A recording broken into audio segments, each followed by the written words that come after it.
So, some quick trivia for you guys. What the That statement pretty much sums up my initial impressions of this game. This was definitely not the Mario 64 I grew up with. Revisiting a childhood favorite that you know like the back of your hand sounded like a good time, and it was, but I can't deny the reaction I had every time I encountered something that felt out of place. But now, quite some time has passed since my first brush with the Nintendo DS version of Super Mario 64, and I find myself feeling nostalgic for it and not the original, which is a sensation I never expected to experience. Hey everyone, and welcome back to the Completionist New Game Plus, where I am recompleting the first 120 games I ever featured right here on my channel. And even though it might have taken a minute or two, I did eventually get used to this updated version of an all-time classic. There are a lot of elements that set it apart from the original, many of which feel downright bizarre, but this upgraded version is honestly the definitive way to play the game in my eyes. So, it's time to recomplete Super Mario 64 for the Nintendo DS.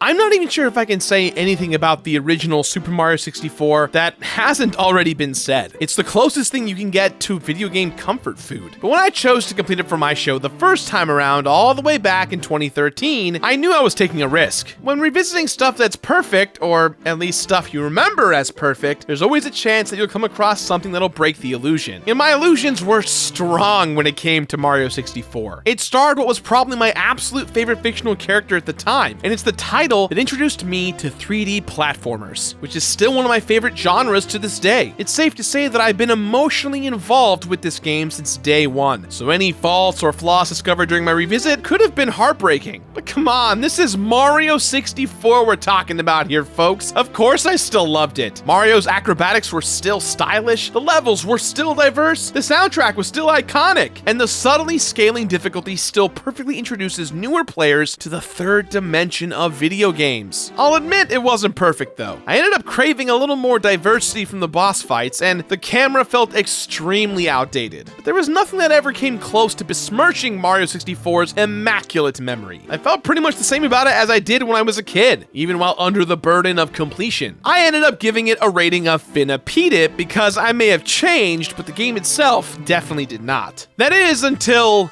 this thing hit the market. In 2004, the Big N released their newest, fanciest piece of portable hardware. It had needed a high-profile launch title to push some units, so the game that helped put the N64 on the map was called out of retirement. But not without going through a few changes. They were going to rebuild it. They were going to make it better, stronger, faster, and with a bunch of touch controls. Super Mario 64 DS turned out to be an altogether different little monster thanks to its massively upgraded visuals and the slew of new gameplay content it threw into the mix. This was a big deal, and I wasn't there for any of it. In fact, I didn't touch Mario 64 DS until a few years back when I completed it as a part of a Super Beard Bros series. And on top of that, I didn't even complete the DS version. I played the port on the Wii U Virtual Console, which faithfully recreated all the downright shocking changes made in the DS version. Oh, Mario still bops from painting to painting, and completing the game still means doing whatever you can to collect a whole bunch of power stars. But now, there are even more new worlds to explore, and several of the classic areas have been altered in ways that befuddled my old man brain, meaning that there's much more to complete here now. And the plot still involves Mario having to save Peach after being invited over for cake.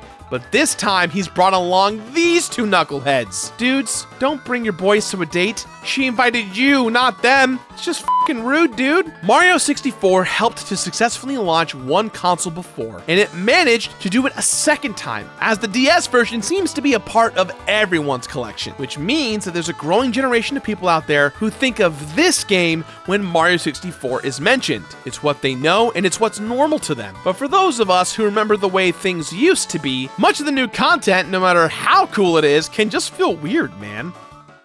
We're going to take a quick break from Mario 64 DS and talk about today's sponsor, All In Games' new game, Tools Up. Tools Up is available on PC, PS4, Xbox One, and Nintendo Switch. Tools Up is a local multiplayer couch co-op game in which you and your friends repair homes, renovate rooms, and chaos ensues based on the blueprints that you use. If you want to see some fun gameplay action of this, you can head over to my Let's Play channel, Super Beard Brothers. We have 2 videos planned to showcase the gameplay. It's a ton of fun. There are a lot of similar games out there that you guys may have played that will remind you of this style, and it's really about looking at a blueprint, looking at what you have to do to all the rooms, and kind of divide and conquer from there. And hey, if you use Steam's remote play together function, you can actually play online with your friends on Steam. It's really, really fun. It's great for the whole family. And it's one of those games where you're given blueprints that tell you how to basically reconstruct your house or the houses for other people. And the more challenges that you do, the more characters you unlock, the more skins you unlock. It's just one of those fun, chaotic games where you have to work together with your friends as a symbiotic machine of not only just repairing a home, but cleaning up the job that you've done once you've done it. So if you want to check it out, head over to the link in the box down below. Any platform you purchase it on through this link helps us on the show. We appreciate it. So once again, thank you to our sponsor, All In Games' Tools Up, and enjoy the rest of the show. All right, look, this just feels wrong. It wasn't Yoshi that the Lakitu pointed the camera at. It wasn't Yoshi that stepped into the castle. And it wasn't Yoshi that took down Big Bob-omb. At least it didn't used to be. There are several instances in which Mario 64 DS feels like it came from some sort of strange parallel universe. That's not to say that the game itself is subpar. In fact, it actually improves on the original at just about every turn. But that fact doesn't keep several of its augmentations from feeling off at first brush. Take the playable characters, for instance. This game used to be a solo show, but now there's an entire quartet of characters to choose from. Now, generally, the more the merrier, in my opinion. I love every last one of these clowns, and I'm genuinely glad to see them here. But I can't ignore how weird it is to have such an iconic solo spotlight suddenly split into 4, especially since you're forced to start with Yoshi. I can't help but imagine that this transition to the New World Order would have gone a lot smoother for old fogies like me if we could have started out as a good old Jumpman first. But instead,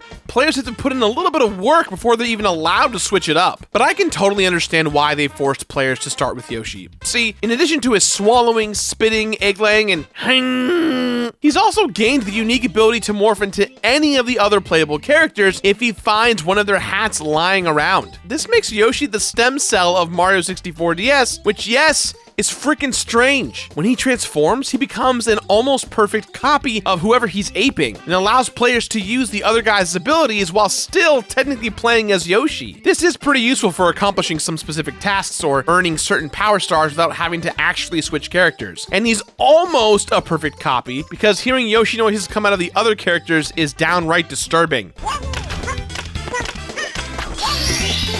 I really do appreciate that each of the 4 main characters feels distinct in the way that they play. Mario's the only one who can wall jump, Luigi can run across water, Wario's strong enough to break these ominous black boxes, and Yoshi's got the Forcing players to switch between them to get specific power stars is a legitimately smart move, but the thing that ended up making me feel uneasy about the whole multiple characters affair is how abilities that used to be within Mario's domain have now been split among his cohorts. Mr. Mario can still take to the skies with the wing cap, but his powers of invisibility and, metal have been doled out to Luigi and Wario respectively. It feels like our boy Mario's been nerfed, even though I totally understand why the change was made. It's cool, you gotta do what you gotta do. There's even a few brand new power-ups. One that allows Yoshi to temporarily breathe fire, and another that puffs up Mario like a balloon, allowing him to access out-of-reach spots. You know, I guess you could have access to all these abilities at the same time if you just turn yourself into a dedicated Yoshi player and get good at his game of musical hats, but I'm not doing that. Oh yeah, they also added in the super mushroom, so if you find one in a level, you can get big, baby. But man, it feels strange to stomp around certain areas with these proportions. It makes you feel like Baby Huey. It certainly feels great to just bruise your way through some obstacles, but the fact that this power-up is represented by a sprite among a world of polygons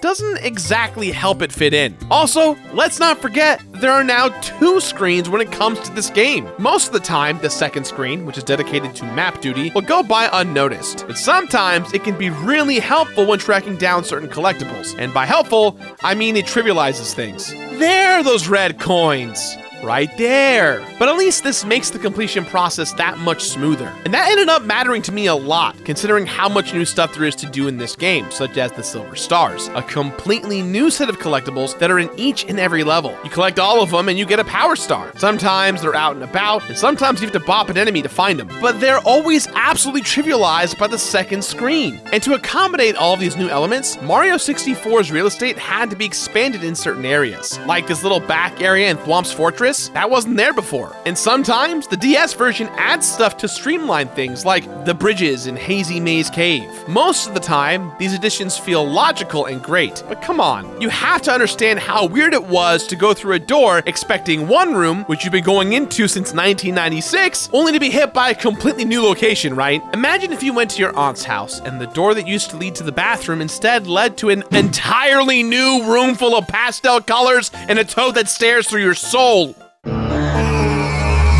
Real talk, there are some changes in this version that are undeniably upgrades. Stuff that I was super stoked to see. Case in point, the bloody camera. Thank God for this new camera. Aside from just feeling smoother, more responsive, and more at home on the shoulder buttons as opposed to the C buttons, the camera can now be turned all the way around.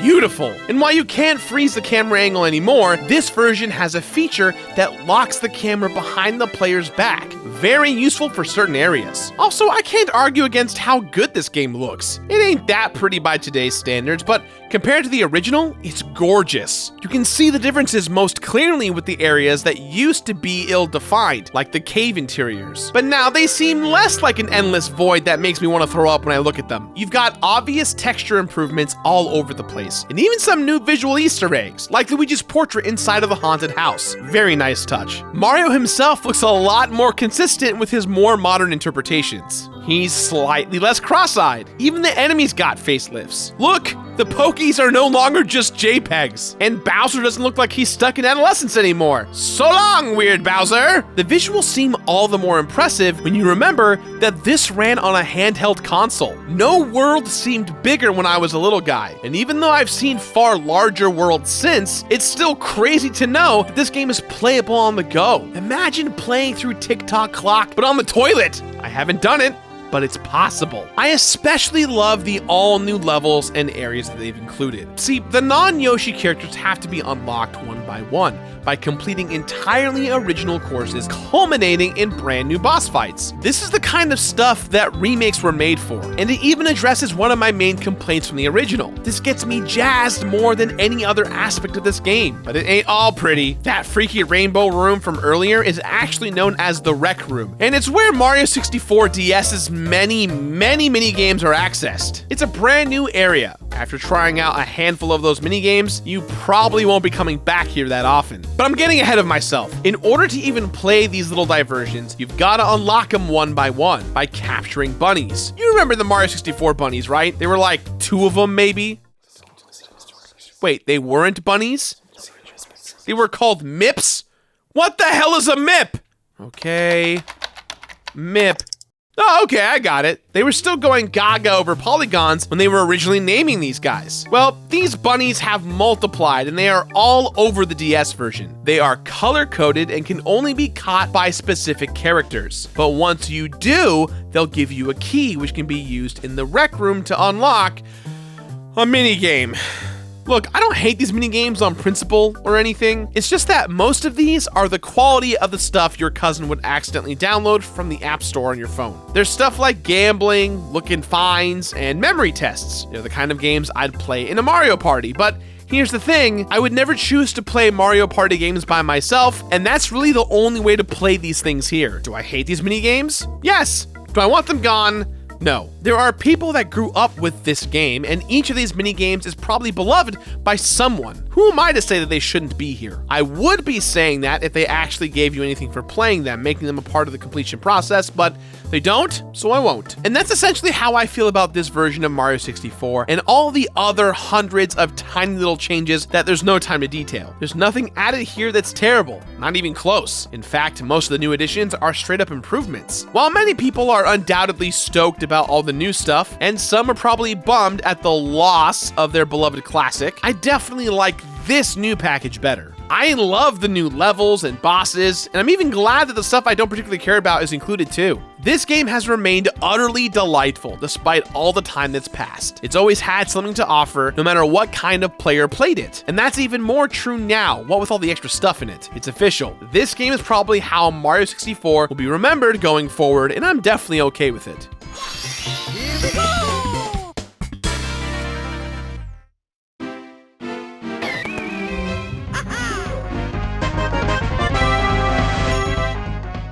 Dude, one of the things that baffles me the most about this remake is the utter lack of unlockables. This would have been the perfect place to pack in a few extra bonuses for people that go the extra mile. And I'm not talking about minigames. Yes, they're technically unlockables, but I'd have liked something like an image gallery or alternate soundtracks to motivate me as I played. But no, there's nothing for catching all those rabbits and nothing for discovering every secret. But collecting every power star does still give you a chance to rematch the penguin down the slide after he's put on a few pounds. That's a big boy. But the sparkle effect during your triple jumps are now gone. What gives? And obviously, Yoshi can no longer be on the roof. So what's up there for the player that's done it all? A few one-ups, one of Luigi's rabbits, and a box with a power-up in it. Flying around the outside of Peach's castle offers a nice new perspective, but there's nothing up here that's nearly as cool as Yoshi was. Come on, you couldn't throw up Waluigi up there, trying to be like a peeping Tom or something? But ultimately, Mario 64 DS's pros vastly outweigh its cons. I loved every minute of playing this game, just like when I was a kid. And even after having tracked down every power star, I'd gladly hunt down some more. So Nintendo, if you want to add even more content to a Switch port for this game, I'd be down. When I recompleted Super Mario 64, there were 15 deaths. Even all that new content couldn't slow me down that much. I'm a veteran, baby. 3 playable characters unlocked, as opposed to none. This game's a party now, and I'm cool with it. Speaking of Mario parties, 36 minigames unlocked as a result of 36 rabbits captured. Now, these minigames aren't my flavor, but since they don't unlock anything, they get a pass. 150 power stars collected, which is 30 more since last time. Most of the new stars are tied to the awesome new content in this game, making them, and honestly, all of the rest of the stars, a joy to collect. 17 hours of total playtime, and 5 instances of the letter N in just in case you were wondering. Now, one of Nintendo's main philosophies that they really instill in their games is that they don't want to repeat themselves. They try really hard that if they do revisit something, they try and bring it back with new flair, new essence, and new purpose. And I think they established that and succeeded with Mario 64 for the Nintendo DS. I like all the new content they added, but the minigames definitely seem a little pointless. I understand that is because of the fact the Nintendo DS was designed to play with friends who had Nintendo DSs. Obviously, if you beat Mario 64 as a launch title for your DS, you're going to want to play the minigames you unlock with your pals around you. With that said, if you have a Nintendo Wii U, I definitely recommend to give this game a shot. So, with that in mind, guys, I still give this game my completionist rating of complete it. Complete it! That's all time we have for today, guys, so please, as always, let me know what you thought about today's episode somewhere on the internet. If you like the show, do me a favor, hit the like button, subscribe to the channel. We do new videos every Wednesdays and Saturdays. Guys, I've been Gerard the Completionist, and I'll see you next week for another brand new episode. Bye!